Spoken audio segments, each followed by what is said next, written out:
Okay, everybody, we are here, and this is our second last class.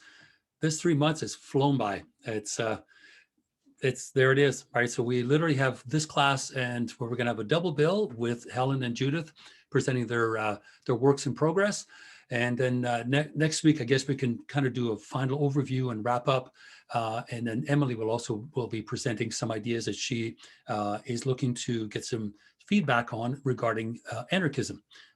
Whether or not it's directly related to the SI, we'll see next week, but that's kind of what's on the agenda. Right now, I've received everyone's short papers. We're finishing up the presentations. Basically, everything's kind of all coming together. Oh, Maxwell just came in. Hold on one sec. Okay. So Helen, you're here first. Would you prefer to go first? Yeah, sure, if that's easier.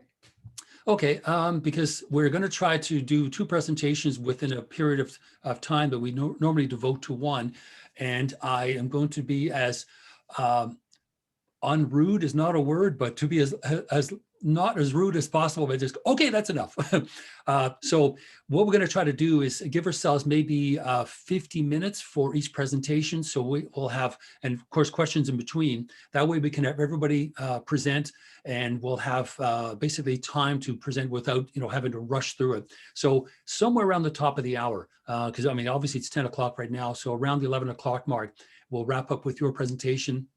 And hopefully Judith will be here to present hers.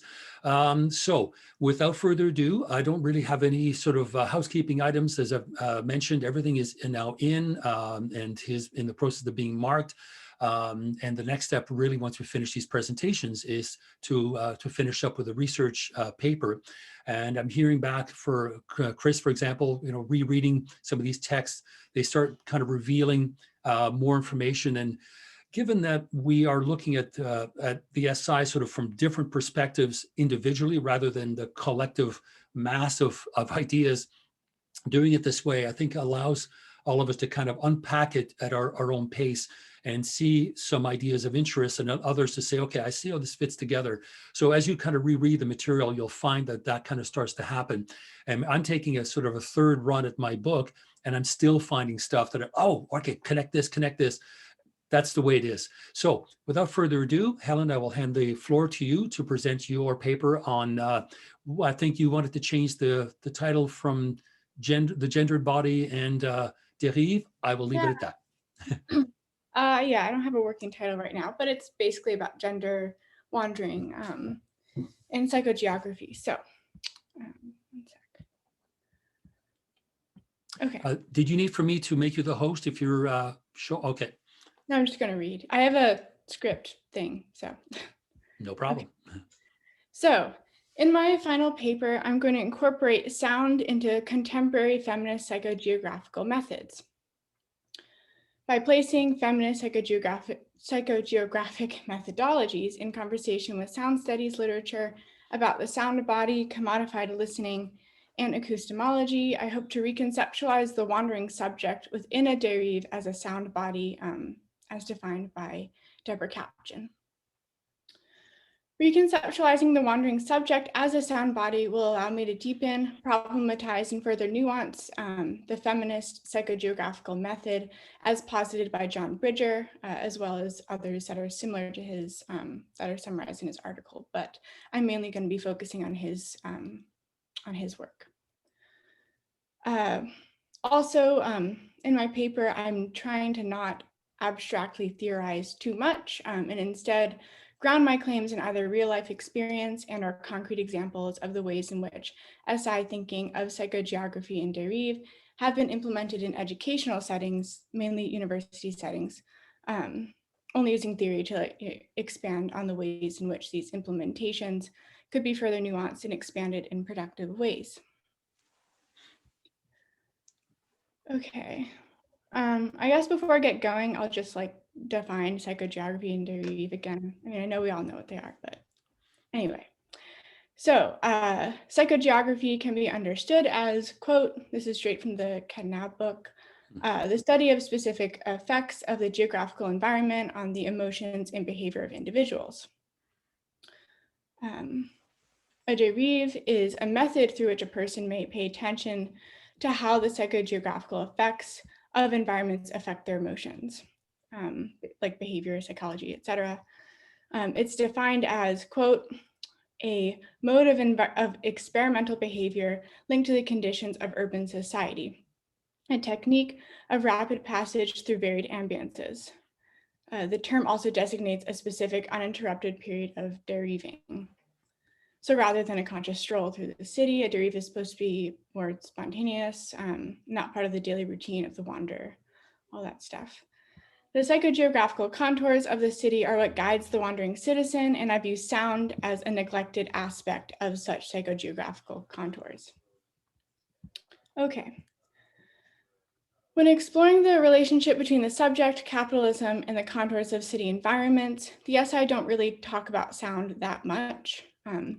Similarly, in more contemporary feminist approaches to derive and psychogeography, sound is either not addressed in a critical manner or is completely ignored as a significant dimension of everyday experience that can inform our self-perceptions as subjects in experiences of selfhood.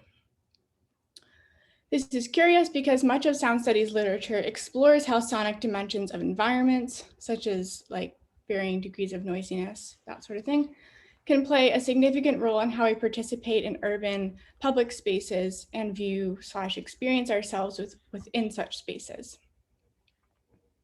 So for example, Jonathan Stern, in his article, he's a sound studies scholar at McGill, he's pretty cool. You should check him out. But in his article, Sounds Like the Mall of America, Program Music and the Architectonics of Commercial Space, the acoustic architecture of consumer environments has the potential to dangerously and subtly inform the listening practices of the consumer in a way that can reify their experience as a consumer. Stern draws from George Lukács' definition of reification to theorize the reification of experience through commodified listening. And this is his definition. The essence of the commodity structure has often been pointed out. Its basis is that a relation between people takes on the character of a thing and thus acquires a phantom objectivity, an autonomy that seems so strictly relational and all-embracing so as to conceal every trace of its fundamental nature, the relation between people. While Stern examines the ways in which listening practices are reified into a thing that can be bought and sold in the context of a mall, I see his claims on the environment as a powerful metaphor for how densely populated urban capitalistic environments could function to inform the listening practices of consumers and solidify their consumerist orientations within their immediate environments. I think Stern's work also further underscores why it's important to expand the SI's theories of derive to incorporate sound, as acoustic environments are never static, passive, or devoid of ideological influence. Because sound has the capacity to function in such slippery and ephemeral ways, it can easily be tossed aside as an insignificant dimension of everyday experience, even though sound has the ability to inform our self-perceptions and approaches to social participation. This quality of acoustic occurrences is precisely what makes them a dangerous mechanism of capitalist logics. I was going to say, as you were reading that, we can always close our eyes and not see the spectacle, but we can never shut out sound. We can put our fingers in our ears, but we still hear some of it. It seeps in, and I think you're onto something, to look at audio rather than visual as something that is more pervasive, more pernicious, because it is really hard to shut it out completely. It's rare that we ever get silence, in other words. Yeah, exactly. And I think I think like noisiness and traffic and all that could easily be a paper in of itself. Like listening to the spectacle, like what you're saying. Yeah. It's funny, it's both like ephemeral and yet all pervasive, like sound is. Yeah. So yeah. Anyway, so for John Bridges' article, I'll just like explain what his shtick is and then yeah. So in Bridges' article, Psychogeography and Feminist Methodology, he explores the ways in which psychogeography as a method can be reappropriated and transformed into, quote, a new method for feminist psychologists in the study of urban and rural environments. The paper serves as an outline for what a feminist psychogeographical research might look like. A feminist psychogeographical methodology is supposed to enable people to reflect on how their experiences of environments are shaped by gendered subject positions, and reciprocally, how we come to shape these environments. He rightly explains and argues that much of SI's theories and methods were grounded in a masculine bias, which has since been addressed in a variety of ways by feminist geographers and other scholars that look at relations between like space, place, and identity. I'm not going to really get into that. The situationist approach to psychogeographical research in particular retains a masculinist bias. Before explaining how, I want to broadly talk about some of the sexist and anti-feminist views held by Guy Debord in particular, as articulated by former situationist Ralph Rumney within John Bridger's article. So this is a quote from Rumney about Guy Debord. One of the curious things about the SI was that it was extraordinarily anti-feminist in its practice. Women were there to type, cook, supper, and so on. I rather disapproved of this. Michelle had an extraordinarily powerful and perceptive mind, which is shown by the fact that she's among the most important literary critics in France today. A lot of theory, particularly the political theory, I think originated with Michelle rather than Debord. He just took it over and put his name on it. I wouldn't be surprised. Yay, sexism. Okay. Basically, the main critique about Derive and psychogeography is that they don't take into account the ways in which gender and sexuality inform our participations and perceptions of like urban spaces as consumers. So a feminist psychogeographical method would start from thinking about questions like, these are straight from the article, what are the emotional and behavioral effects of familiar and unfamiliar environments?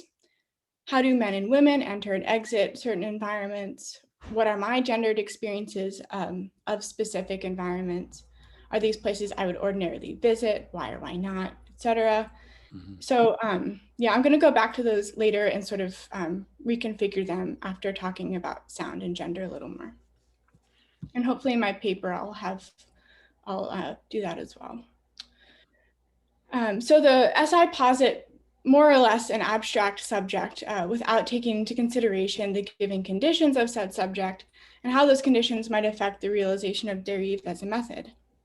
As we know, subjectivity and our experience of subjectivity is not fixed. Subjectivity is layered, complex, and in constant flux. Subjectivity is, quote, inherently gendered, and the gendered body is therefore like a vehicle through which the person experiences and makes sense of their relation to both others and a place. End quote. So echoing Bridger, viewing the wanderer through a more phenomenological lens in which she has embodied experiences is a fruitful way to more explicitly incorporate gender and sexuality in the process of drifting or wandering. So I want to pause here and sort of fold in sound into the equation to explore how sound is an especially significant means by which the gendered body as a consumer makes sense of place. And like I said in my intro, I think adding in sound and listening just like further nuances the ways in which Derive can be employed as a feminist method in pedagogical settings. Okay, so now for the sound part. Yeah, so like I've said, our sonic environment can inform our self-perceptions and approaches to social participation. In particular, sonic environments often inform our self-perceptions as gendered, racial, and classed subjects. And because my paper is mainly just addressing gender and sexuality, I'm just gonna look at that like aspect of selfhood. So I'm not gonna talk about like race and class and stuff.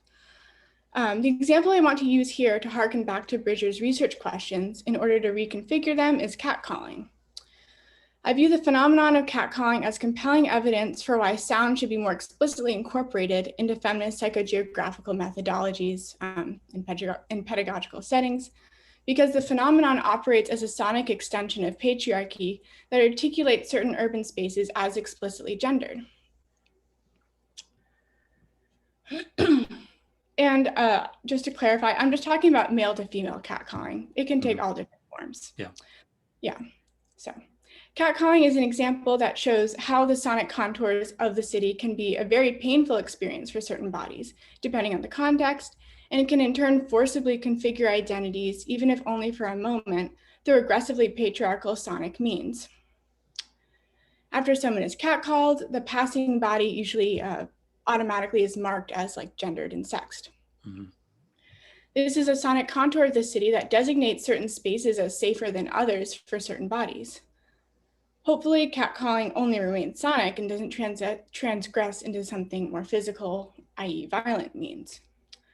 And finally, catcalling as a sonic contour further demonstrates how sound can be a significant dimension of urban experience that informs our emotions and psychological states within the context of a derive. Yeah. Oh, sorry.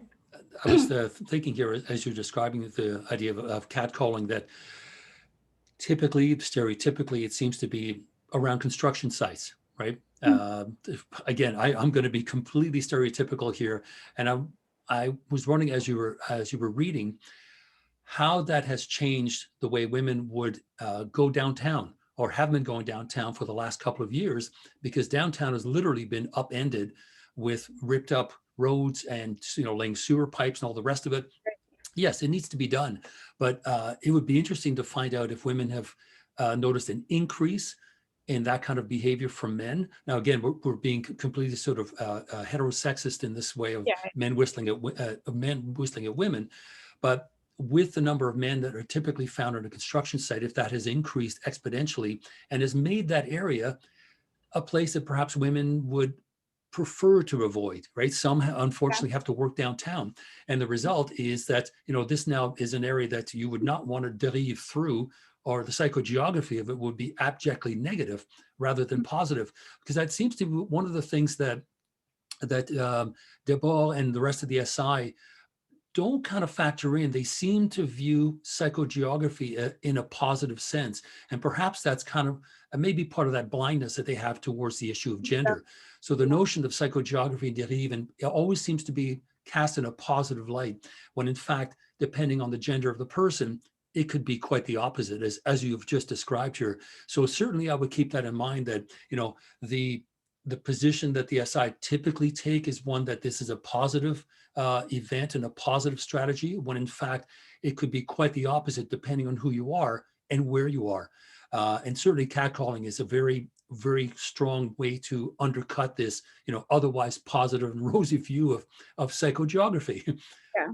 Yeah, no, that's a great point. It reminds me of, was Rimbaud's quote, like, "We are bored in this city, da da da da da." Was that Rimbaud? Yeah, it was one of them. It was, I think I, they all yeah. felt that way. Well, If it wasn't him, it was Baudelaire.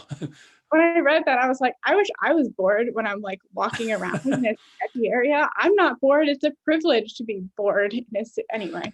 Yeah, as grad students, that's something you won't experience anytime soon. Trust Yeah. me. Anyway, yeah. No, that's a great point. I wonder if there's some correlation there between those like construction sites and how women navigate those areas. And of course, to add to that, it's not to say that, this doesn't happen just on a street corner. Yeah. Just the designation of a street corner, right? A streetwalker, the street corner there, with no one even being there, that space is always already imbued with a kind of a sexualized view, so that if it happens that a female is standing there, well, the equation is made, right? And Yeah. my wife's had this happen. She's been, whistled at. I mean, she's 60. I love her to death, but she's going like, seriously, I'm 60. Like, what's wrong with these people? So there you go. It isn't just a construction site. It's like, it's just men just can't seem to, function around others. But I would say probably the construction site for sure might be concentrated, but it happens everywhere. But as a way to undercut this psychogeography, it's an excellent point. Thank you. I think so. So yeah, anyway, a little more on catcalling, because why not? Catcalling also exposes the fallacy in the original conception of a derive, that a person can simply spontaneously wander around the city by themselves, kind of like what you're just saying. Mm. So if I were to do a derive, my wandering would likely be strategic rather than spontaneous, because I would likely choose to keep my ears and eyes open to areas that might not be safe for me to walk in or by, depending on the time of day, As such, my derive would be biased and selective from the start, and therefore taint my perceptions of the city as I wander. This only further unveils the patriarchal and limited place, from where the concept originated. So in my final paper, I will argue that in classroom settings where feminist psychogeography has taken a foothold, that pitching the wanderer as a sound body could be effective both theoretically and pedagogically, because incorporating sound as a significant contour of cities might allow for more nuanced discussions about the relationship between the formation of different selfhoods as related to specific urban places within the context of capitalism. Consequently, Bridger's main research question could be reconfigured in the following way. And this might change as I write my paper. So what factors influence the ways in which men and women enter and exit certain environments? Slight but subtle difference. So in my final paper, I plan on expanding his other questions with ones that are more phenomenological in nature to provide more nuance. I'm almost done. The sound body is a concept defined by Deborah Kapchin in the Keywords in Sound Studies book. Kapchin draws from phenomenology, posthumanism, and sound studies to highlight the porous nature of selfhood and to demonstrate why thinking of the body as sounding is a particularly effective way to understand how the human body is not a cleanly bounded biological subject. The capacity of the sound body to acquire sound knowledge, which is, quote, a non-discursive form of affective transmission resulting from acts of listening, is especially significant in understanding the porosity of bodies. Importantly, sound knowledge, quote, circulates between body and body, body and environment, body and machine, end quote. Kapchin provides the example of a stethoscope and a telephone as evidence for how sound knowledge can traverse across social spaces, bodies, and machines. A sound body resonates and transforms with her environment precisely because she epistemologically engages with sound as a way of knowing. And I should say that because she resonates and transforms with her environment in this more phenomenological way, in the case of a derive, the environment almost takes on more of an active role in that wandering process. Mm-hmm. Yeah. Okay, so to wrap things up, right now I'm in the process of finding more sources that talk about the ways feminist psychogeography is taught in university classrooms, to think about how incorporating sound into the way derive and psychogeography are theoretically taught might inform both the way students conduct their derive and the kind of maps they produce as a result. So within a classroom setting, I'm thinking about sound maps as a potential outcome, but I'm still in the process of looking for different and alternative kinds of maps. That's new for me. So if you have any suggestions, that would be great. But yeah, so I hope, my paper, I want to start from a more theoretical place and then sort of end firmly on the ground, if that makes sense. Yeah. The only book I can think of, which is not by the SI, but is actually by a Canadian composer, R. Murray Schafer, wrote a book. Schafer. Called Soundscapes. I've got it upstairs. I can run up and get it, but it's a book that really, I think, travels the same terrain that you're describing. And he has many, many different sort of really rich ideas about how sound interacts with us.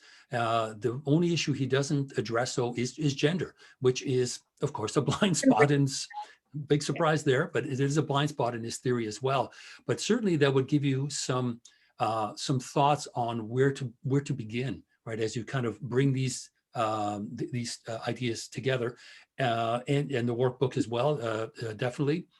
So it is being done, and I think the point you raise that gendered bodies will behave differently in a derive and respond differently to psychogeography is absolutely crucial to getting a clear understanding of how it works in 2021, as opposed to the 1960s, where I think it was Angela Carter that wrote back in the 1970s, all the birth control pill did for women is, stop them from saying no, right? Wow, okay. And it does, it shuts down, options. So these ideas, the ones presented by Schafer, in terms of the sound world that we live in all the time, there may be some ideas there that, and I think you can get as a PDF. I think I originally, the Schafer book, The Tuning of the World. Yes, Yes. Yeah. And I have so that. those ideas, I think, might be really rich in sort of connecting some of the SI ideas that are initially there, that are, that are gender blind, versus the approach that you're taking, and then maybe reconcile these two together. Because it just, even from a composer, it's a fascinating book, but he just Yeah. presents so many different ideas that have to do with urbanism and just ecology, very, very rich. So I would recommend that, as probably sort of have a quick look through it to see if there are things that you wish to kind of tie together, sort of a links between these two worlds. But yeah, I think you're definitely onto something. The use of sound is rarely mentioned. And when we talk about unitary urbanism being this ability for the subject, right, not gendered in this case, but the sort of non-gendered subject, the SI subject, somehow having control of their environment. Well, sound is a lot more difficult to control, though, isn't it? Because it literally can come from anywhere. And the only time that I think many of us ever noticed how much sound there is in the world is about, and I think maybe 10 or 11 years ago, there was the big power failure in southwestern Ontario and Mhm. maybe the northern states. Um, and all of a sudden, for about 6 or 8 hours, silence. Nothing was running. There was no power. Cars were driving around. Suddenly, cars made this weird, different sort of noise. And it was this remarkable sort of like a reset button. It was like hitting a reset button. And all of a sudden, we realized just how much noise was in the world. And of Yeah. course, noise of people being busy, people going to and from doing this and that. And I found it so remarkable. And that silence, ironically, made me think of some of the feminist work I've been reading. Iri Garay, for example, her ideas on silence, compared to the fact that nothing is ever quiet, even when we're in the womb, we're hearing heartbeats, right? The amniotic fluid, all the sounds that we have around the world is there from the get-go. And it takes a remarkable thing like a power failure to remind us, that there's this thing called silence, which is rare. It's very rare. Now, enough of my yakking. Does anyone else have any comments or ideas that they want Helen to address? Judith. Yeah, thanks, Helen. That was really interesting. There were so many good ideas, like so much to go off from. I just wanted to ask you to talk more about the reification of listening practices. I was hoping no one would ask me that. Or not. Uh, I can talk about that article a bit, but yeah, go ahead. Sorry. yeah, well, I was more just curious, like, I think it's a cool idea to try and conceive of sound and or the practices of listening as taking part in reification. So like somehow being thinified, commodified, Yeah. but also, yeah, I just wondered, like, if you're thinking about it in the way Lukács talks about reification, then there's this connotation that how rationalization is part of it, like making rational calculations and subsuming qualities of life or activities into a matrix of rational calculation. So I was just wondering if you thought at all about how maybe those listening practices or the sounds themselves would end up falling into the rational calculus of capitalism, and in our case, probably some kind of economic calculus. Yeah. Well, I guess that's kind of what the guy's name is John Concern. I guess that's kind of what he more broadly addresses, like how it fits into like a more broader framework of capitalism and rationality and stuff. But I'll just talk about what he's saying first a little bit, just to clarify, because I didn't really explain very well what I meant with that article. So he's talking about the mall in, was it at Edmonton, like the really big mall? It was, yeah, okay, yeah, that one. And he sort of constructs the acoustic architecture of the mall. So the ways that different stores with their doors open, like blast their programmed music to sort of sell their commodity, and what kinds of people, like, so if you're walking down like around the mall, say I forget, there was one store that was playing like classical music, and so it like really attracted like high class people And then when you buy your, whatever it was, I forget what kind of store it was, some like furniture store or something. Probably the Disney store. Oh, okay, yeah. So but what was he's talking about reification of listening, I think more literally with the commodification of listening more literally, because when you buy your product, you can buy a CD for the soundtrack of the store, or it comes freely with it. So you're making this association with that product, and then more broadly what that product represents, within the larger scheme of things. I say classical music because there's a lot of examples of stores employing Western classical music as like a gesture towards high culture to keep other people, i.e. women, non-white people, at bay. There's an example of stores blasting classical music to keep homeless people out in New York, which is like disgusting. And that's like a sound studies book waiting to be written. But yeah, I think with my project, I forgot the rest of my sentence. Does that answer some of your questions? I'm sorry. That just brings up more questions. But those are Oh really, no. they're really good examples. Like that's super fascinating, because I didn't actually think of that right away. But obviously, like the Starbucks CD is one instantiation of understanding like a way in which a soundscape could be reified and commodified. I think I'm also just more interested in it like at the theoretical level, where social relations get collapsed into commodities or erased through the process of reification. I'm wondering like if reification, if we look at listening practices or sounds as reification, which underlying social relations get erased or negated through some process of commodification. So just more questions. It's fascinating. Hopefully I answered them, but yeah, it is interesting. Jonathan Stern in general is like super fascinating. He's in the communications department, I think, at McGill, and he has stuff that's more about that, like in the theoretical realm about those kinds of relations and how sound factors in. So if you're interested, I'd recommend him. He's also really accessible. Sorry, Chris, sorry. Okay, Chris, did you want to say something? Yeah, sorry, my internet's been slightly poor the last couple of days. Are you able to hear me okay? Yeah, your image is a bit jumpy, but we can hear you. Okay, great. Yeah, yesterday in my other course, I had to turn my camera off whenever I tried to speak. So I just wanted to double check before diving in here. Anyway, thank you very much, Ellen. That was a very interesting presentation, and I thought it was awesome. Lots to think about.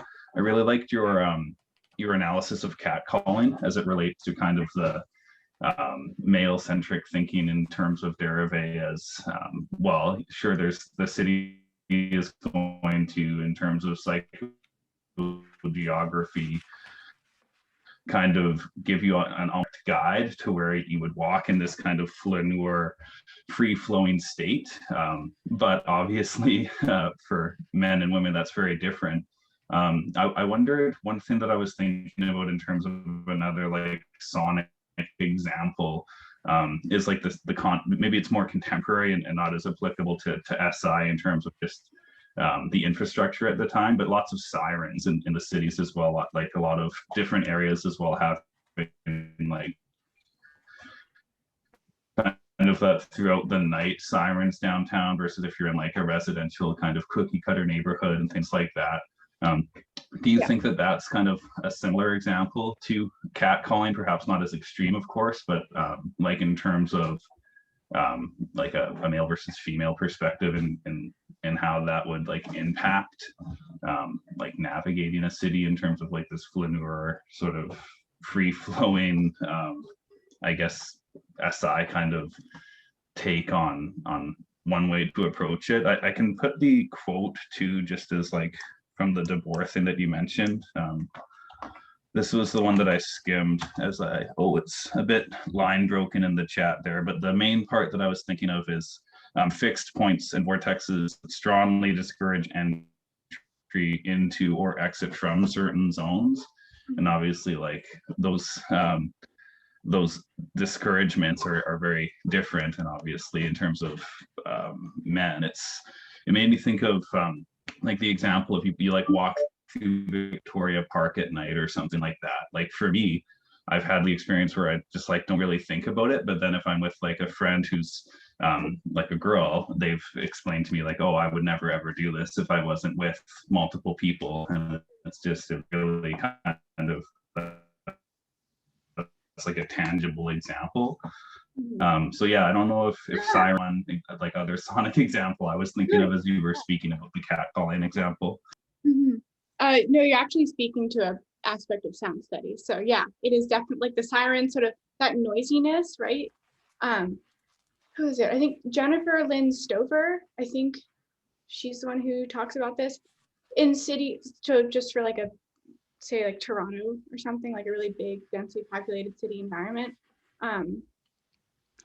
noisier areas can often be associated with poorer non-white areas, and then conversely is true.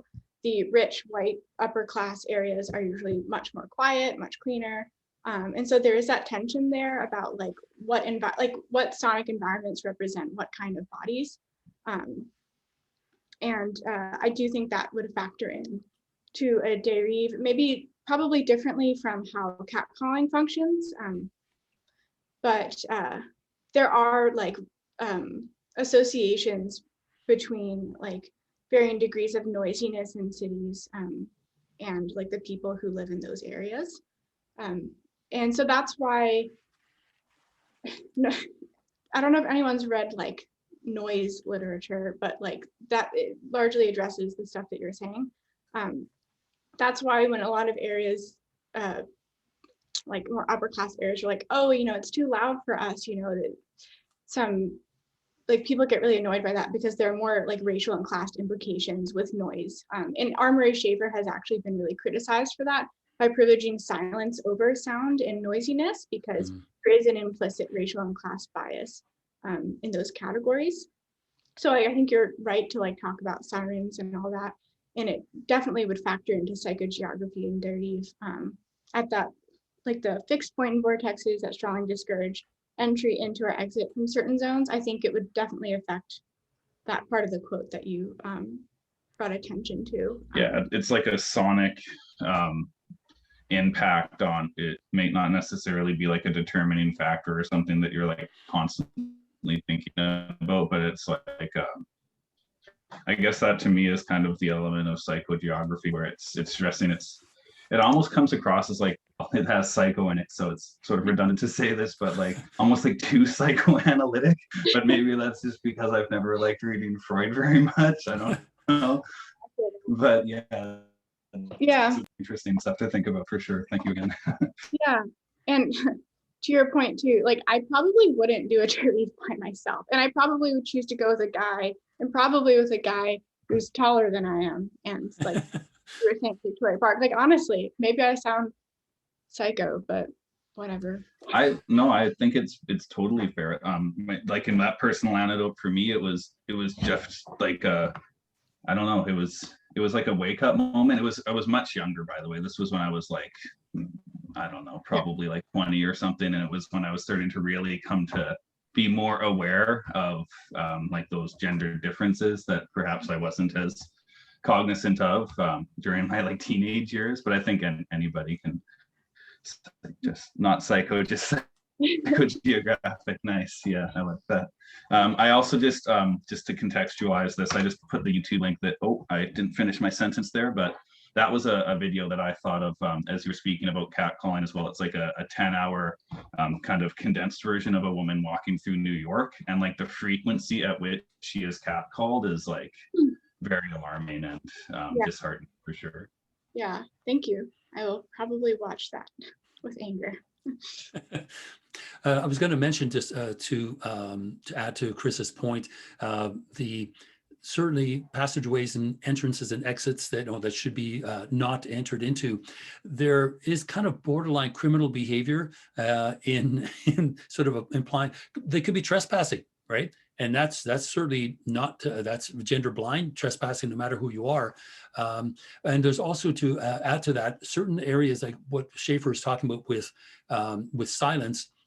When we think about how cities are typically built, they used to be built along waterfronts, if that was at all possible, whether it's New York or Paris or Montreal even. And then eventually, when rail lines come into play, then the rail lines become sort of the heart or the arteries of the city, and goods are brought to and from.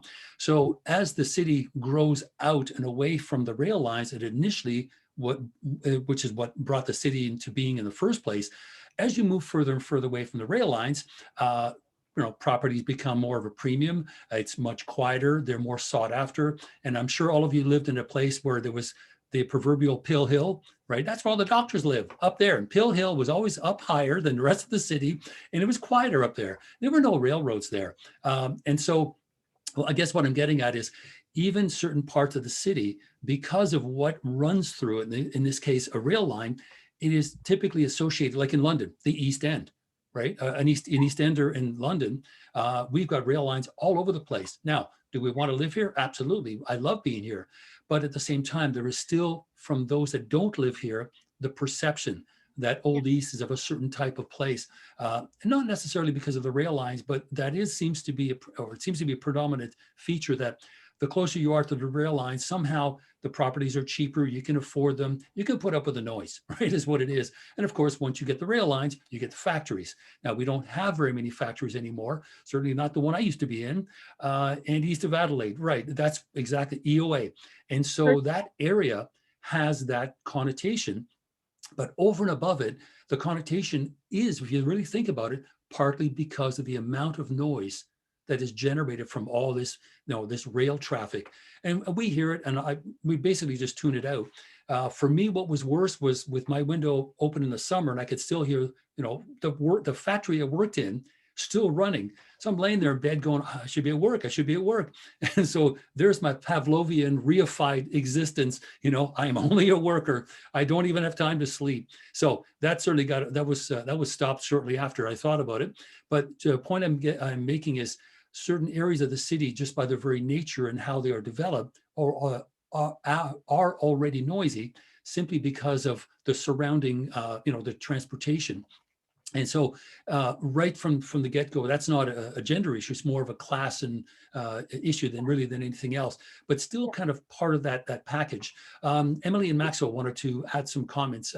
Maxwell, would you like to? No? Okay. Emily? Hello.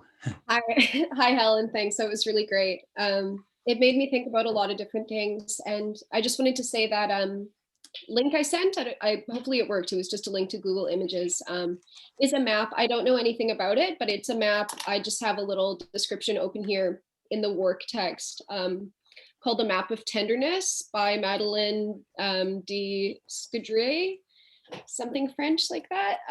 And she made a map for romantic relationships, but between women. And what's really interesting about that map is there's nothing really that sexual on it, but there is, like, indifference, gratitude, esteem, inclination. So it's this huge map of all these different ways you can feel towards a partner. And I think the idea is you kind of start at the bottom and then you're moving up. Anyways, it's interesting. So I thought I would throw that out just as a map. But on the topic of sound, I mean, something that stood out to me was the fact that Paris is like a very sexualized city. And I was wondering when that started. Like, is that a mid-20th century phenomenon? Is it an older phenomenon? Do Parisians feel that way about their own city, or is that a kind of like fantasy of, we have in North America because we are so, deprived relatively of culture? Like, I don't know, but it's a very sexualized city, right? So I think that's something interesting to consider in this context. I was also thinking of Lefebvre's rhythm analysis, which obviously rhythm is a word that comes from music. And so I don't know what's been written on that. I don't know what Lefebvre himself says about music, but I'm sure there's some kind of overlap that you could look into there, just in the word rhythm. And then this also made me think, like, what would a super sexist derive look like? And would it look that much different than the derives actually did look like? I don't have an answer. Probably not, but it'd be interesting to think about. I mean, it just might look like what a flaneur did, right? Which was obviously very masculine and everything. I think those are my only ideas. Oh, I'm wondering about the relationship between the gaze and the call, because both kind of interpolate or like designate and then call in and connect the thing that's apprehended to the subject. You know what I'm saying? So the gaze like tries to claim things through desire, but the call also does that, but without looking, or maybe you can't detach them. So I was just wondering that, can you like detach the gaze and the call? How are they related? I think that might be interesting. There's that Laura Mulvey text, right? I forget what it's called, but about the gaze from a feminist perspective. I'm sure you can find it for free online. It's huge in film studies. Are you talking about the essay she wrote back in the early 70s? Yeah. The male gaze? Okay, because she's gone back to revisit that and has kind of fine-tuned it and made it much more contemporary. Yeah, I think she revisited maybe the late 80s. Okay. So you might want to have a look at both of them. Yeah, okay. Yeah, I'm just wondering about the gaze and the call. I think that's a really interesting relationship. Yeah. And then it would imply like how is the spectacle related to music also, right? Because like the spectacle comes from, I think the word to look, right? Or whatever means, I think it's Latin for looking or eyes or something. But then it's also like a noun and a verb. Now I'm just ranting, but like if it means to look or to show, a show, you can show something, that's a verb, but also a show in the sense of a spectacle, in the sense of like a carnival or a play or something is obviously multisensorial. So then also like, where is the room in the discourse of the spectacle to talk about music would be interesting. Anyways, those are my thoughts. But thank you, it's very rich. And also West Edmonton Mall is a great place. If you're Canadian, you should go there. And as a child, what's crazy about the West Edmonton Mall is not only that it's such a bastion of capital. I'm from the prairies, so the West Edmonton Mall is like as exciting as it gets. But also there's a whole entire theme park inside the West Edmonton Mall. There's roller coasters, there's a water park. Like as a kid, this is epic because you can be in the amusement park and your parents can shop. So there's some play overlap there to Yeah, thank you. Yeah, those are all super interesting. And my like inclination about the gaze and the call, like I think it was John Bridger, he talks about the male gaze in Derive, I forget how, but I just was conceptualizing the call as like an extension of the gaze, and like, but like only fleetingly, like in these framed moments. I don't see them as separate right now. But yeah, no, thanks. Super interesting. That map is so cool. I am excited to look at it. Thank you. I had to look at, there's my R. Murray Schafer book, the Soundscape. Really the section that might be of interest is part 2, the post-industrial soundscape. Chapter 5, the Industrial Revolution, and then the Electric Revolution. One of the interesting points that he raises is the difference between the types of sounds that we hear in our environment. He calls what used to be known as sacred sounds, right? The sound of church bells, calling the parishioners off to church. And now, of course, it's been drowned out by just the general din of manufacturing, right? Of just factories. And just a transportation of goods, and it's true. You can hear the church bells, but quite often you only hear them on a Sunday morning. I mean, there are services all during the week, but it's only the Sunday morning you hear them. Why? Because there's not as much commotion when it comes to building things and transporting things. So there are certain categorizations of sounds that Schafer does sort of look at, but that section that you probably will find most useful as it ties into the Derive, which is still very much an urban thing, right? Is very much something that happens in that urban environment. The fascination with the ruelles, like the alleyways. If you've ever been to Paris, well, I went one time in the 80s, and it was pretty cool, but that's what I look for. My French teacher said, look, there's this amazing little steak place, and it was in an alleyway.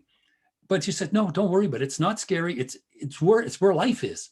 And I went, okay. So I know this is prior to GPS, prior to everything, no cell phone, just a map. And I found it. It was a great place to buy steak. The point is that the alleyways are as much a part of the movement of individuals and bicycles and so on as the main roads. And I think that's kind of one of the reasons why Derive had this fascination with alleyways, and Debord had a fascination with alleyways. It was a quick escape route if somebody's after you, but there seemed to be this sort of rich sort of other world that was going on that was not part of that everyday, transportation of goods kind of thing. And again, as kids living in Quebec, Balconville, that was the back half of a house. I mean, you've lived in a sort of 3-story apartment. There always would be an alleyway running through the back. It seems to be gone in Ontario, but in Quebec, that's still a big deal. And so you would have this alleyway that would connect everybody. So everyone would go to the front door to go to work, but would come home and come out the sort of the back onto the balconies and be people. And you would have conversations from across this ruelle, right, to other people. It was a different world. It really was a different world. And I think there's a bit of that in Debord's sort of musings on the Derive that try to recapture that. And then we could go all the way back to Rimbaud saying, I wish I could still be a child, and have this world that I had as a child. There's a little bit of that in trying to find that Derive, where it is fun. But as you clearly point out, Helen, there are serious misgivings in not assigning a gender to that deriving body, because it's a different thing, right? It is utterly a different thing for a woman to engage in a derive. Now, usually with 2 or 3 other people, which is what they were done back in the 50s and 60s, usually with a walkie-talkie. So there was some degree of safety, but I still think what you point out are, radically different perspectives on what the derive could, constitutes for a man versus a woman. Were there any other final comments? Maxwell, go ahead. Right. Helen, that was great. Like everyone else is saying, very rich presentation. I'm going to take advantage of your request for research and just unload a whole bunch of things that are going to be worse than helpful. In answer to Emily and Ed, Laura Mulvey's text, Visual Pleasure and Cinematic Narrative, is the one. I don't know. That's the one that came out in 1973 or something. Yeah. Okay. Sorry, gotta get organized. I think this book might be of interest to you. Reason and Resonance. Oh, cool. Yeah. Who's that by? I can't read the name. Veit Earlman. Oh, I haven't heard of him. Cool. Thanks. I think it basically outlines from like Descartes till the early 20th century how reason and sound are interlinked and somewhat opposed, because sound has some sort of like empathetic capacity, and it sort of dissolves this fixed notion of the subject, which feels very related to what you're doing. Also, this text probably isn't the right text for you, but might be of interest more broadly. Cool. And it's in this, which is by Helen Fielding. She's one of the core faculty here. Lost my train of thought. Oh, and that pushed me to think about, in this text, she talks about Beauvoir and speaking as a woman, and then talks about silence and the failure to uptake, which reminds me of this sort of like calling spectacle gaze combo, which makes me think of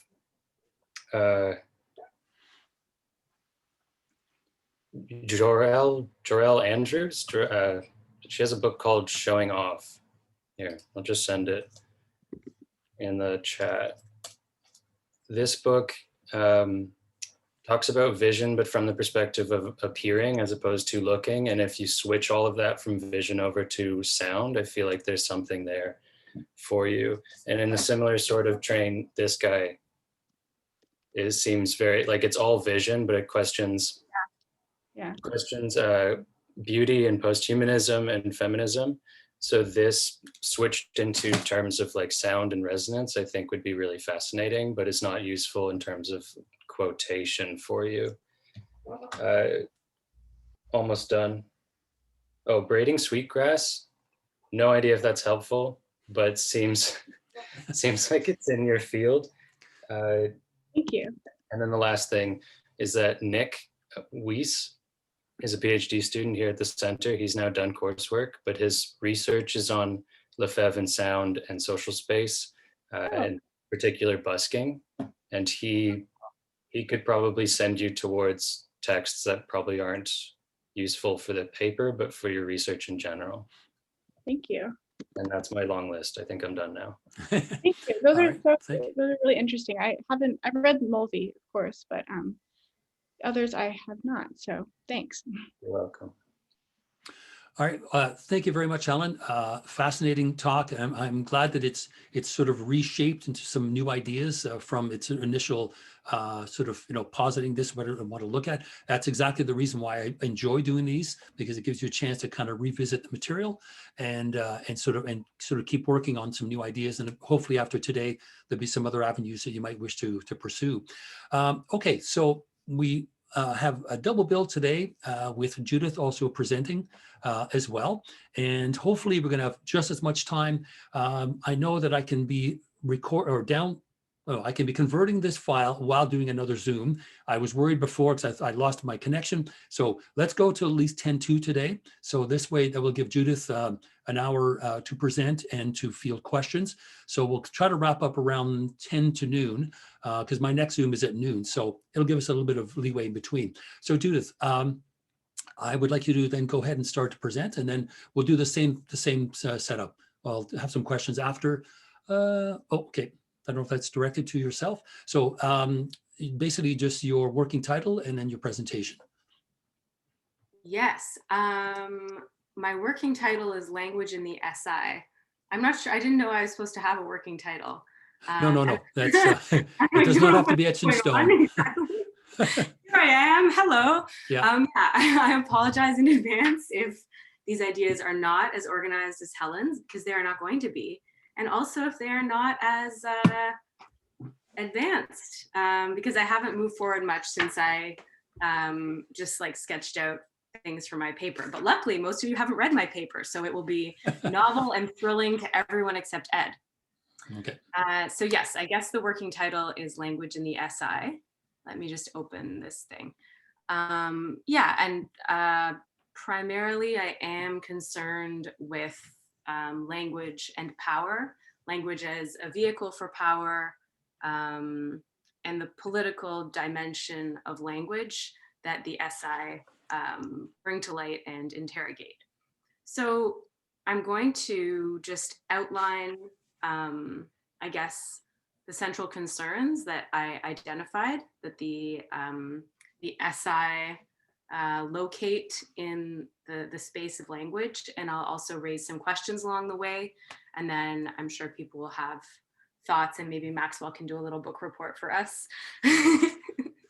All right, so I'm going to start by reading this fun thing, this Humpty Dumpty thing. Let me just share my screen. Let me do what I'm doing. Would you like me to make you the host? Oh yeah, Okay. yeah. Yeah, hold on one sec. I'm Thanks. going to do this. Sorry. More. Make host. Yes. There you go. So now you have control. Welcome to my party. So share. Here we are.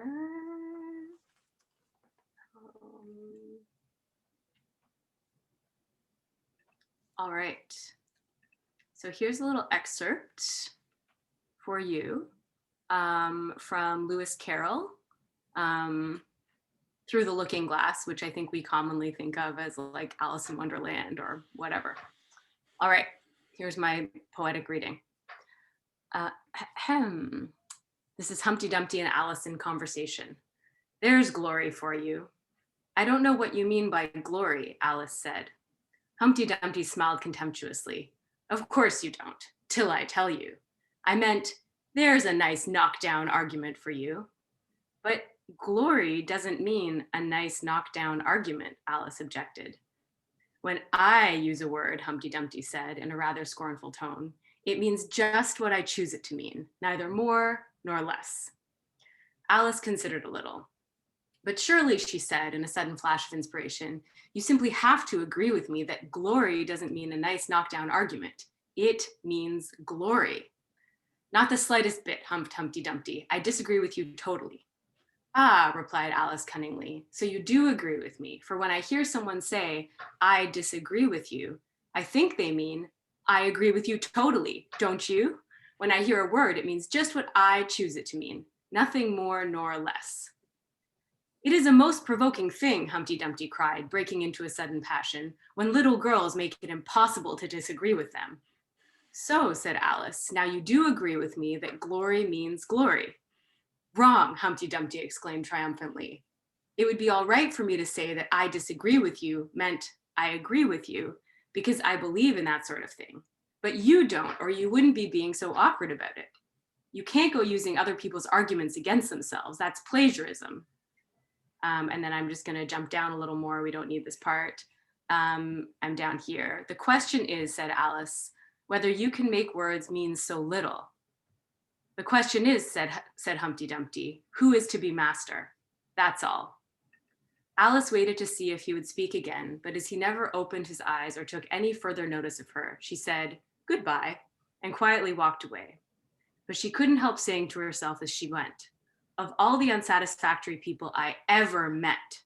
She never finished the sentence, for at that moment, a heavy crash shook the forest from end to end. So there we are. That's my presentation. Fantastic. Questions, comments, queries, concerns? Anyone concerned? Okay, sorry. So the reason I called up that passage and did this oral reading is because De Boer and Van Eyck make mention of this in their little article, All the King's Men from 1963. So you may or may not remember them citing it, but the quote is, and here we get right into the heart of the matter. So from 1963, power presents only the falsified official sense of words. In a manner of speaking, it forces them to carry a pass, determines their place in the production process, where some of them conspicuously work overtime, and gives them their paycheck. Regarding the use of word, Lewis Carroll's Humpty Dumpty correctly observes, the question is, which is to be master? That's all. So what De Boer and Van Eyck saw in this Humpty Dumpty passage, in this excerpt, was the manifestation and instantiation of the question of how language wields power. And in the situationist analysis, very much in this All the King's Men article, we see De Boer and Van Eyck making use of the metaphor of language to discuss capitalism. So there's a parallel drawn explicitly between how power makes use of language and how power can use language, manipulate language, take words and command them to do things. And then also how power does the same to the proletariat. So in both cases, power holds sway over daily life. Power places restrictions and limitations on words and language, and power can place similar restrictions on the lives of workers through different forms of exploitation. That metaphor, just to start with, is absolutely fascinating because it forces us to look almost at our lives, the lives of workers, the lives of individuals, as language itself, as kind of living language. And there's a lot to be drawn out in that metaphor. But without going too far down that rabbit hole, I just love the Humpty Dumpty passage, and I'm completely fascinated by the contestation that exists. It happens between Alice and Humpty Dumpty, and De Boer says it happens between different power interests and factions in a society, and the conflict and the effort is about who gets to determine the meaning of language. Nonetheless, I think that in the essay's locating of a power struggle in language, the question isn't only about definitions. So I'm going to return to that. But so in the first place, we have this identification of language as a site of struggle, And that's one of the things that I want to kind of like flesh out in my paper. Language is a site of struggle. Language is where we can actually see, in one way, we can see class struggle manifesting itself. And in one way, that struggle happens over definitions. So that's the Humpty Dumpty passage, right? Humpty Dumpty and Alice argue who gets to pick what a word means. If I am the one who tells you the word A means X, then do you have to agree with me? And how do we fight that battle? Okay, so language is a site of struggle, and it brings us into a Marxist analysis, according to the Situationists. We can use Marxism, we can apply the problematic of class struggle and view it through the lens of language. We can see how language is a tool of domination, helping impose a certain classed order on society. Ergo, we must need to overturn something about language. We must need to revolutionize something about language. If we want to change society, we must need to change language. And essentially, something that I also saw in my reading and in my prep for this was that the SI see language as susceptible to this change, susceptible to overturning. So in some way, language, even while it wields all this power and can be a tool of domination, is also a site of vulnerability and susceptibility. So I'm going to talk more about that second point. So there's a struggle. The word that comes up and that Debord uses, and then Mustafa Kayati also uses, and I'm sure is used in many places, is the word insubordination, which I really enjoyed and was provocative, and this goes in my paper. So one of the ways in which language makes itself vulnerable to transformation and can perhaps be the place where we shift social structures is because language itself, there's something about it inherently insubordinate. This is fascinating, and this is also in the Humpty Dumpty story. On the one hand, we can immediately try and nail down a definition and take command of a situation. But on the other hand, Alice really easily is insubordinate to Humpty Dumpty. She very readily takes his language game and makes her own, like sets her own terms, playing the same game that he's begun to play, and she is completely insubordinate. She completely overturns and violates the framework of power that he attempts to set in place. So let's just get the Situationist quote here.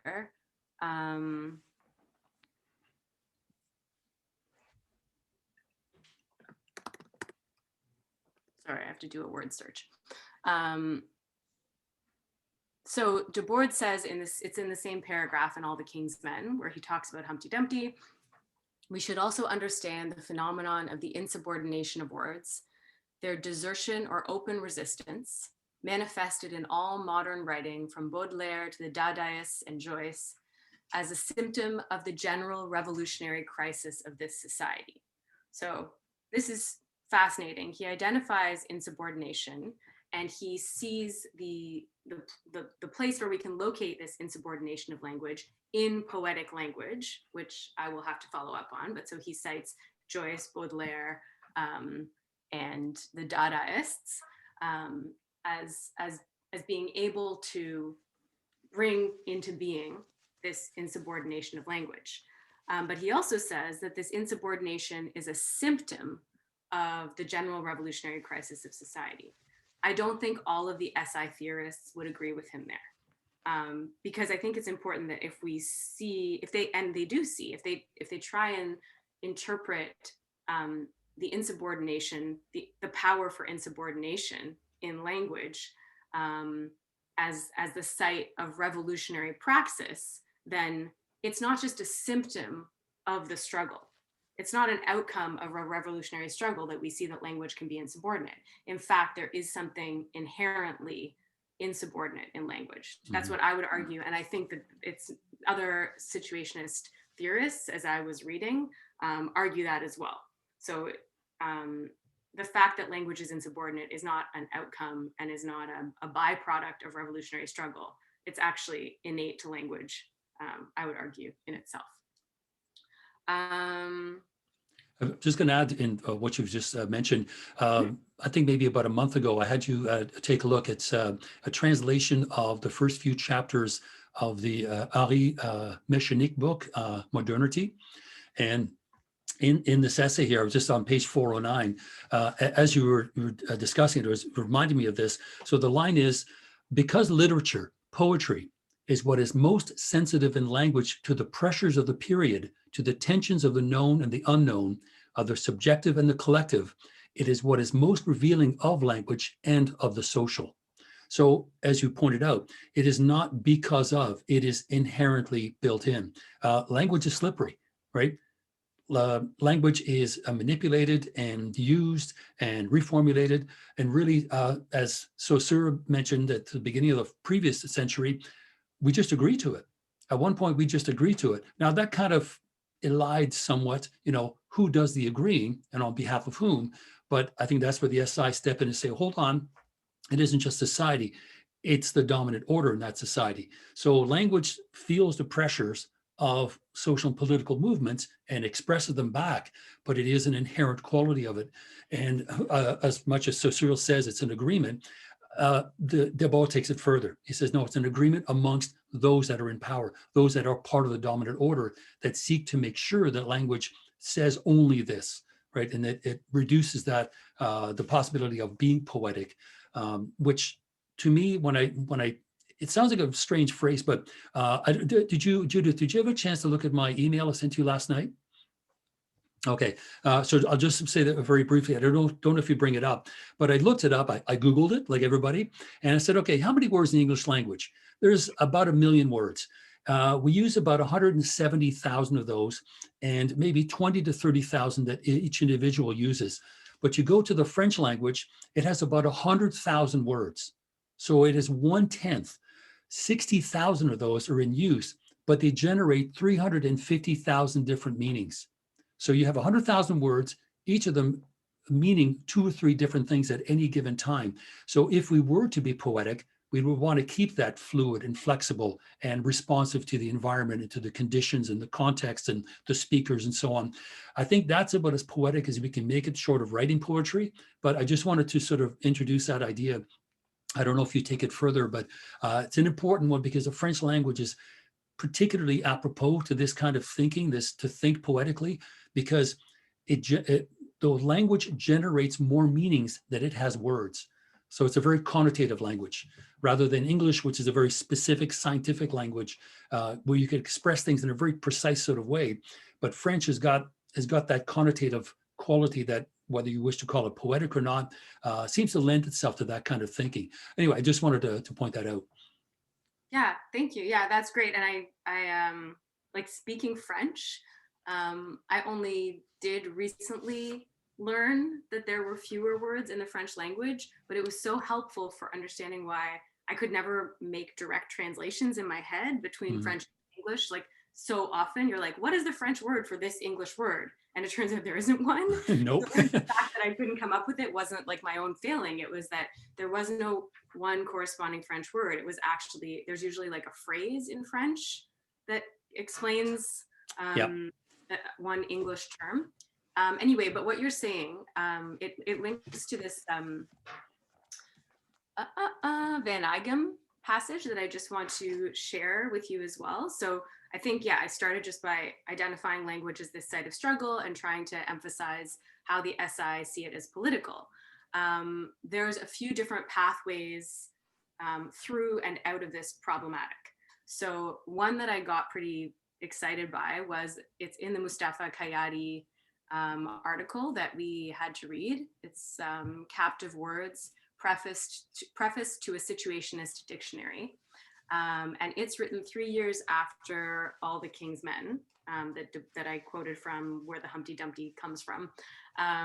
So 3 years later, Kayati, he really does parrot a lot of the ways in which Debord and Van Eyck, it was Van Eyck, right? Yeah. Mm-hmm. A lot of the ways in which they characterize the problematic of language, but Kayati feels like he has a solution. So the whole point of this preface to a situationist dictionary, which you may or may not recall, is that he thinks he wants to write a dictionary that will solve the problem of language and power. We'll just have this guidebook for how to navigate our way through language and get out of the problem of power. So he's not able to complete this project, and partly I think we know why. It's a bit utopian. There's a bit of a fantasy underlying it, but it's super fascinating to read from the Kayati what he thought he was going to do. So he thought that his dictionary would express the qualitative, the possible but still absent victory, the repressed of modern history, parentheses, the proletariat, and the return of the repressed. We propose the real liberation of language because we propose to put it into a practice free of all constraints. We reject any authority, linguistic or otherwise, blah, blah, blah, blah. Now, isn't that phrasing very similar to the Surrealists? And yet the Surrealists were knocked down by the SI repeatedly for the fascination they had with the unconscious, the return of the repressed. That's Freudian language that really, ties together the SI and the Surrealists in a very substantial way. Absolutely. Yeah, and I see it like in tandem with the Surrealists. I just think it's, I think it's so ironic that it will be its own language of power. This is something that I pointed out in the essay. A project like a dictionary project is an attempt to impose order and power on language and to create a new language of power, one that in this case might speak to the concerns of the repressed. But once we define, aren't we already laying claim to language and foreclosing on the possibility that it can mean something else? That's why I was also just really interested that Kayati says, whereas the encyclopédistes sought a quantitative enumeration, the enthusiastic description of a world of objects in which the bourgeoisie and the commodity were already victorious, our dictionary will express the qualitative blah, blah, blah, blah. So he's pitting himself against an Enlightenment dictionary project. And I went back to the encyclopédistes and just looked up briefly what Diderot was setting out to do. It wasn't only Diderot, this was the Enlightenment like writ large. It was also Kantian.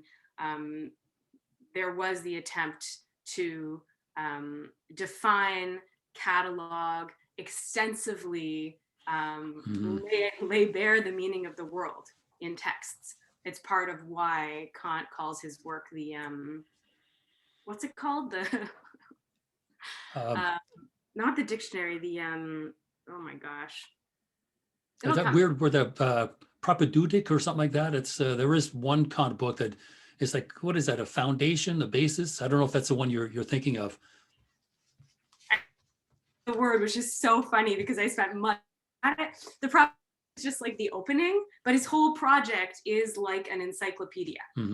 Whatever. There's another word for what he says he's doing that I'll remember next year. But the Enlightenment project was encyclopedic, was supposed to be thorough, extensive, a catalog of knowledge. And then Kayati said in the SI, can you hear me? My internet is weird. Yeah, you're getting a little hiccupy, but we're catching most of what you're saying. Kayati says, we and I are going to work on language in a way so unlike that bourgeois commodified Enlightenment approach to language.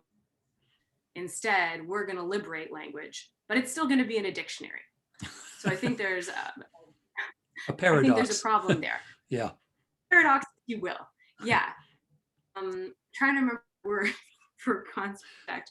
Tell you what, while you're trying to remember that, I was just going to add that the whole idea of the encyclopédie by Diderot and D'Holbach and Helvetius and the whole gang, the whole radical bunch, one of the main ideas that informed putting the encyclopedia together was to present to the world for the first time many different ideas and thoughts that had not been compiled in one place, first of all. Secondly, the further purpose of this encyclopedia was to allow people to think for themselves, because you have to remember at this point, education is only for the few, the rich and powerful that can afford it. The rest of the folks are busy working on the farms or somewhere else. And so the encyclopedia is a way that you not only bring the world to a person's doorstep, but you allow them to think for themselves. And that is the sort of the larger agenda that informs creating this thing in the first place. But Judith, you're right.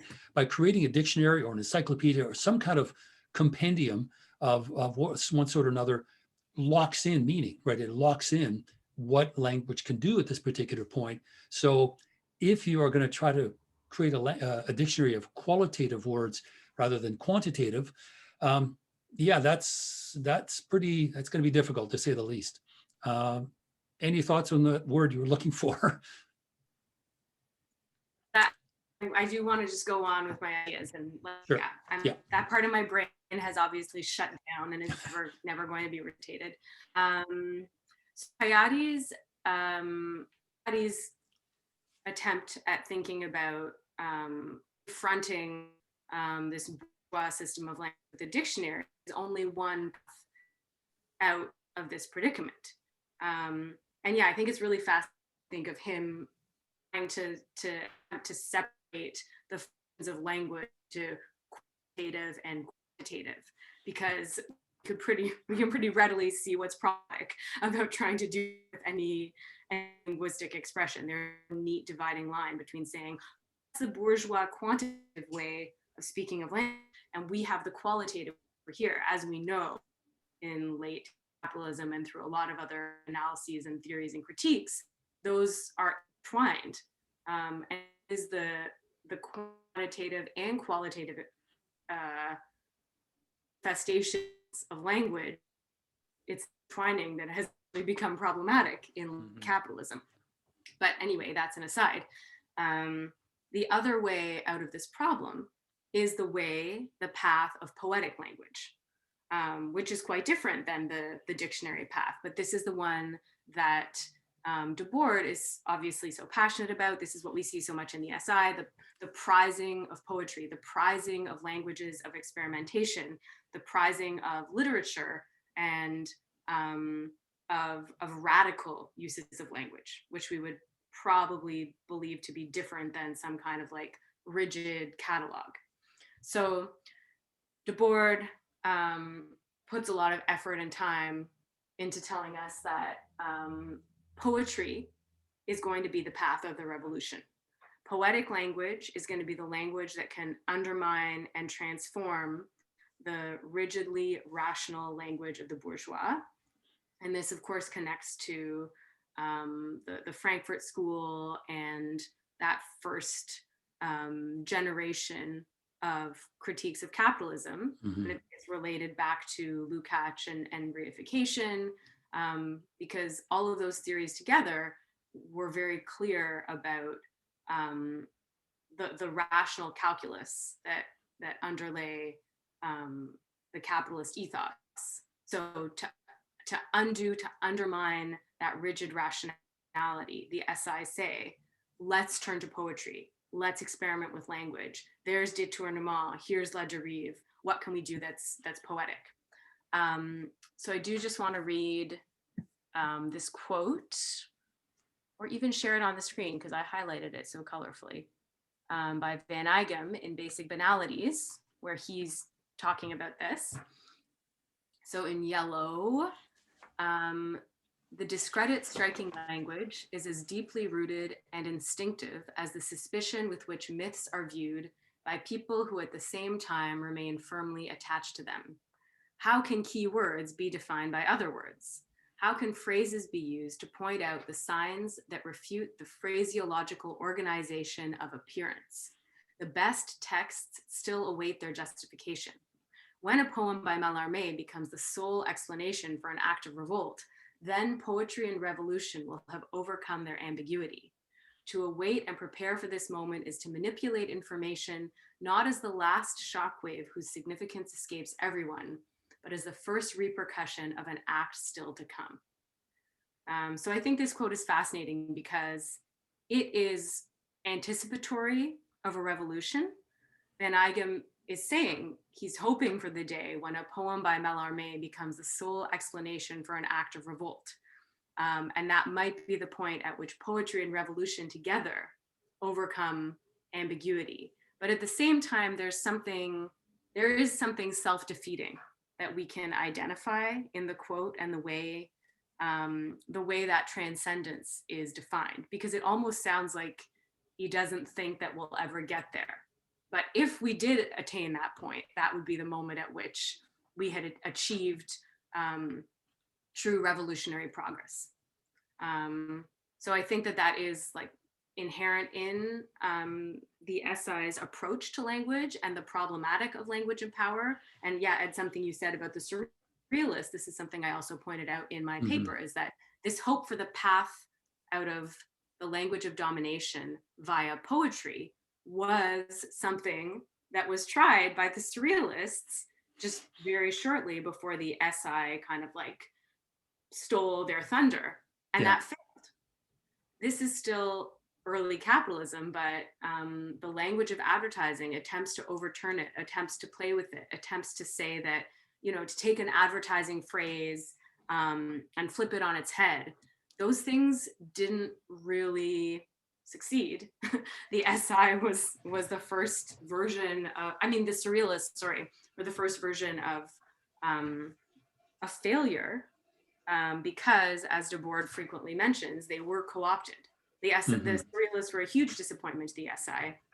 That project was co-opted by capitalism, but then the SI kind of seemed to say, we're going to take poetry and create revolution. Somehow it failed before, but here we go. Let's try it out. Version 2.0. Yeah, and we know what happened. Yeah, we know what happened. So yeah, I think the last little path I want to take in this convo is I do want to just point out this, and this links to some of the discussion that Helen just contributed earlier. The feminist theories of language that arose in France in the early 70s and like shortly after the SI do seem to be one approach to the problematic of language and power that could be successful. So yeah, and I appreciated that, like that contribution in the email, because I had kind of started looking at Cixous, but thinking of Cixous and Irigaray and then later Kristeva, that's really useful. I'm not an expert in feminist theory by any means, but this might be one direction that I do end up taking and like having to take in the paper, because they approach this so wisely. So yeah, shortly after, I guess, the SI sort of lost control of the narrative, and when their momentum had sort of failed, Cixous and Irigaray work on the notion of écriture féminine, so of feminine, but also feminist writing. So they pick up on the SI's pinpointing of the problem of domination in language, but they introduce the question of identity and the question of subject much more fully into this picture. And they say the domination that has existed and that continues to exist in language is not simply the domination of the bourgeoisie, is not simply class domination. It's domination of another sort. It's domination that we see in society of men lording power, of men making the dictionaries, of men defining words. And there are other ways of expressing ideas that do not need to be part of this masculine, patriarchal, heteronormative, hierarchical expression. So I just have a nice little definition here of écriture féminine. Sorry, I'm not sure where I put it.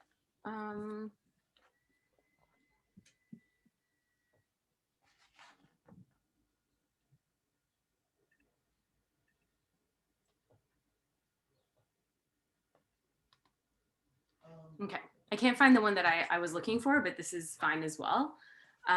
So it's talking about Cixous's original definition of écriture féminine. It's a uniquely feminine style of writing characterized by disruptions in the text, such as gaps, silences, puns, new images. It's eccentric, incomprehensible, and consistent. The difficulty to understand is attributed to centuries of suppression of the female voice, which now speaks in a borrowed language.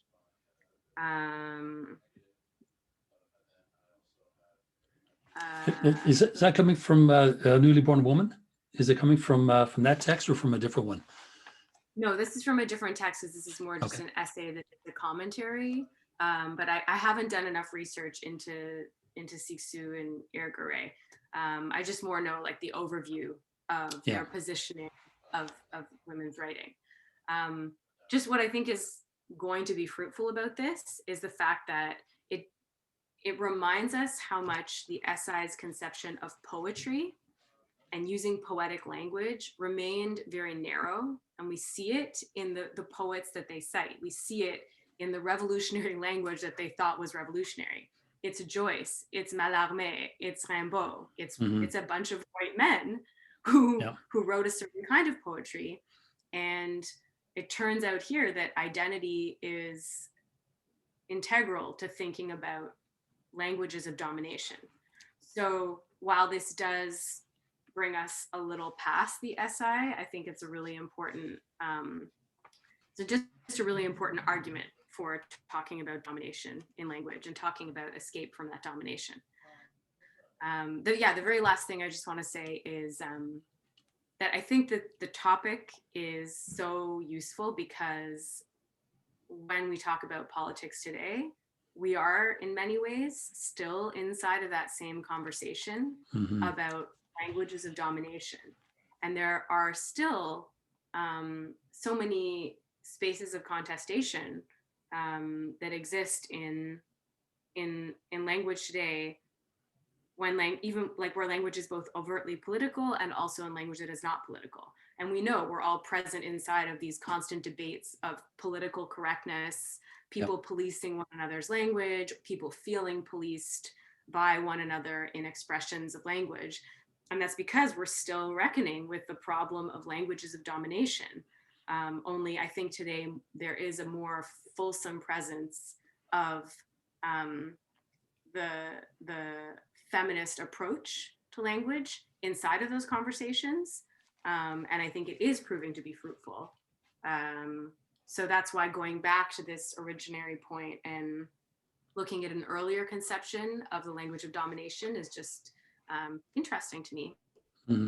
Now, would you think it would be sacrilegious in any way to look at Cixous and Irigay's work by way of, say, conclusion to your paper? Because it's something that after I sent the email, I was thinking about it, like, because typically we want to keep them separate, but I think introducing these ideas in terms of avant-garde writing strategies, right, under that umbrella, that they absolutely would fit together. Because I flipped through very quickly through A Newly Born Woman, and it just, there's a part that says, okay, in body, still more. The woman is body more than man is. In French, it's encore, right? And then if you hear encore, it's contextual. You're either saying again or in body, but just words that clearly can slip, right? Their meaning can slip depending on the context in which we hear them. And when we're talking about language in that sense, there's that sort of echo of Derrida, because I know Cixous and Derrida worked very closely together for many years, and there's that. And then I'm thinking back to the quote that you showed of Van Eeghem, and when I see that, it looks forward to Derrida's work, right? To talk about this endless, metaphor of one word leading to another word, and yet that also looks backwards to Nietzsche. Nietzsche has said the same thing, essentially, that, why are words metaphorical in the sense that they're constantly leading away from reality to yet another word, yet another word. I've got my big fat Nietzsche book there in the back, which I can pull it out from, tell you exactly where it's from. But Van Eeghem's essay seems to look in both directions. It looks back to Nietzsche, and it almost intentionally past the surrealists, He says, well, that didn't work. Okay, anything else before that? And they find it in Nietzsche, although he's not mentioned by name. But that idea is his, right? That the inherent, insistent metaphoricality or whatever of language, it is essentially metaphoric. It is, can't be anything else. But then also sets a stage for what will become deconstruction. And the earliest works by Derrida are like mid 60s.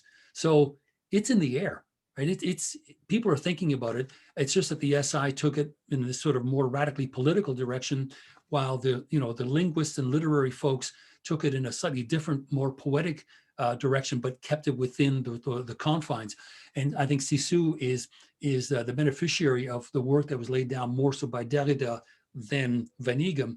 But still, I think in terms of looking at avant-garde writing strategies, absolutely. I think both Irigaray and Cixous' work fit very well in that trajectory, that starts with perhaps Nietzsche, perhaps a surrealist, and worked its way through the Letterist International, the SI. Then it seems to split off in the 60s. And then you have basically sort of interdisciplinary studies where people kind of cross-pollinate back and forth. But I think Cixous' work is really interesting and important as by way of a conclusion to kind of point a way forward out of the SI's impasses that you've identified and clearly are there. Yeah, I'm interested in this idea of avant-garde writing strategies, as you're saying, because I'm not sure. Like in my paper, I think I would probably try and argue that this is more than just a writing strategy, because the space that's opened up in language by something such as écriture féminine really goes beyond a poetic theory. Like I think as Cixous and Irigaray and then later Kristeva are able to describe it, it's a language in which voices that formerly were not heard are now speaking for the first time. So I think that I think I could argue that it's more than a writing strategy, that it is a revolutionary movement towards a language that can escape domination. It's a good instantiation of language that escapes domination, escapes masculine domination in its expressive capability, and in the novel ways it expresses itself. So yeah. Would you place the spectacle as part of patriarchy, as it's at its outer surface? I think that's a hard question. Like Debord is a patriarch. That's what he is, and he's definitely blinded. Yeah, he's happy to be it. He's happy to have that control that he has been afforded by his position of power, and he lords it over other people as he kicks them out of his club, including his then wife. Yeah, and denying women's contributions to his work, to his work, his theory. But like the spectacle is a tool that we can still use today to talk about capitalism, that is still relevant and I think still can be re-energized. So I think it's just about how we use it. Like I wouldn't say it's purely a theory that came from domination itself. It's so useful. It's still useful. Yeah. Emily, you're waiting to add and clarify and... Yeah, I actually was just thinking about the fact that Debord's wife's name was Michelle, right? Michelle Bernstein, right? And his lover's name was also Michelle. And I don't know if that's valuable to you or not, but it's the same name. So there could be something to say there. I think that's all I have to say. I found it to be interesting. I think they knew though, like I think it was a bit of a open relationship, but the Michelle and the Michelle, I mean, come on. There was something else I was going to say. Oh, I am always reading This or That by Claire Bishop. And she was talking about in something recently, I could find it, but I don't remember, for some research I was doing about how, well, in in art criticism and sort of the curatorial and whatever, those worlds, that the word spectacle is used a lot because it feels really useful to invoke kind of all the time, but it's invoked to mean all these different kinds of things. And so she's very critical of that. But she cites Baudrillard. I wish I had it open here, but he says at some point, I think it's in Simulacra and Simulacrum, that what we have today is not spectacle anymore. And I don't know if I agree with that, but it might be interesting to look into that. At least maybe there's, you know, moments of spectacle and or social relationships or sort of phenomena that are explicable by spectacle, but then maybe some that are not. And I think for him, it's tied to perspective. Again, I'm not 100% sure what's going on there, but he's saying we don't really have perspectival space anymore. And I don't know, and spectacle needs that kind of sense of distancing, and we don't have that. And so maybe in the flattened sort of relation, that spectacle is not the most useful word to use. Now that's all very visual and not directly speaking to language, but it might be something to think about. Yeah, I think that's it. I love the Humpty Dumpty. I hope you're going to keep that in the paper. Of course. Maxwell, you wanted to add something after Judith responds? I can only talk about Humpty Dumpty now. There you go. Lewis Carroll, I mean, like I feel like I could almost just turn to that for my dissertation. In Deleuze's Logic of Sense or whatever, in the Logic of Sense, he opens with a chapter where he's talking about the paradoxes of sense and nonsense in Lewis Carroll. And Cixous also writes more extensively about Alice in Wonderland. And I didn't even get to this at all, but if I do wind up ending on the note of talking about feminist writing, écriture féminine, in Humpty Dumpty, something I didn't mention is the gender dynamic between them. And that's so much a part of what's happening between Alice and this, we're going to say male egg. Is that, you know, Humpty's the guy's name. Humpty, I don't know. Well, don't even get me started on that. But like, yeah, Humpty Dumpty, he's some dude. He wants to tell Alice what's what. And when she tries to play his game, she's turned away. And their identities are made explicit in their conversation. She's the little girl who wants to try and play the same game. Mansplaining, egg-splaining. So, okay, nothing, I'm done. Anyone else? Maxwell. Maybe this is a little cruel, but just whenever I think about the SI in language, my brain slips over to dialogic thinking via Bakhtin, and I'm always confused by their investment in the dialectic. I understand the like Marxist inheritance there, but it relates to the more dictionary side of things rather than the poetic side of things. But it just seems like, given their historical position, the end of the avant-garde, the beginning of post-structuralism, this decentering going on with Derrida, it seems like that's much more dialogic. And as Emily was saying, like not being able to get the same kind of distance from things seems very much being in the midst, negotiating a dialogic relation instead of that dialectical relation. I don't really have a question, but it's more just, I'm always wary of that dialectical relation, and it just seems weirdly placed here. So I wonder if there's a pressure point for you to push on there. Well, I need you to explain more, because I think like when I think of Bakhtin and his work on dialogics, or like his dialogical theory, he's very much talking about the ability for a fictional text to incorporate multiple voices and to override monological reason. It does pull from some other earlier theories of dialectics and like Platonic dialogues, and then whatever, there's other ways we can understand dialectical, but yeah, he sees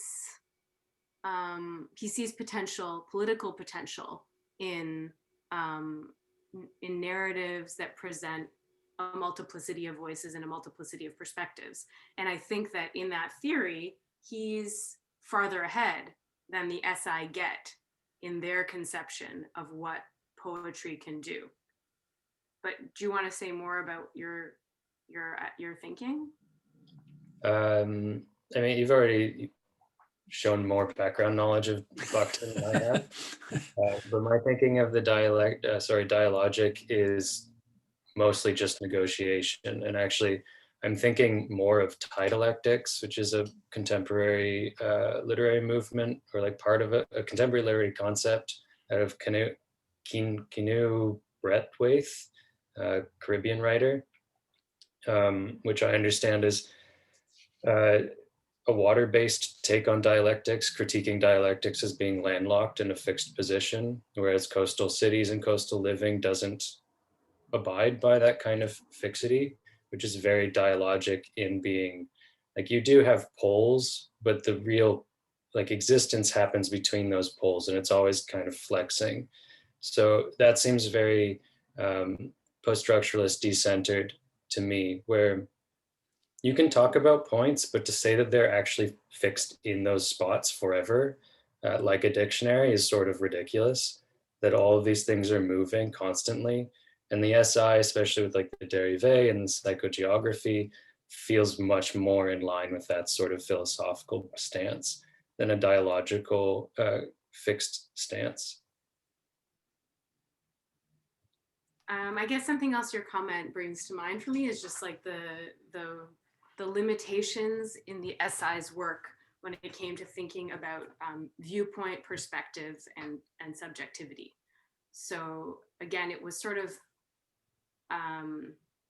it was either unclear or oversimplified how they conceived of revolutionary writing as taking place. We know that, like, if we look at the Marxist angle, it was somehow going to be the revolutionary voices or voice of the proletariat that might be expressed through poetry.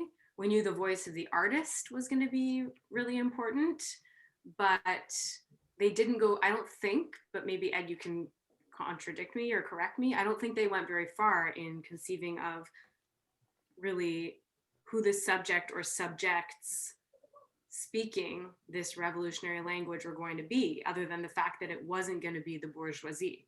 Mm-hmm. So yeah, I think that like those conversations about positions and viewpoints were almost more advanced than the SI was. Absolutely. And I think what's happening is, as the SI are working through these theories, they still are filtering it through Marxist terminology. It may not be dogmatic and orthodox, but it's still filtered through a Marxist lens. And Maxwell, you offer a really useful alternative, which is not dialectic, but dialogic, which from what I remember of my Bakhtin readings are two speaking subjects. That's not the spectacle, right? We have a passive consumer. There is one that is active, the other is passive. Bakhtin would say, no, that's not dialogical. It is, no, the key word dialogue. It is a conversation between two entities within a context. You know, even if one of them, if I remember the line from which dialogic imagination, you know, what if one guy just goes, well, you know, that could mean something.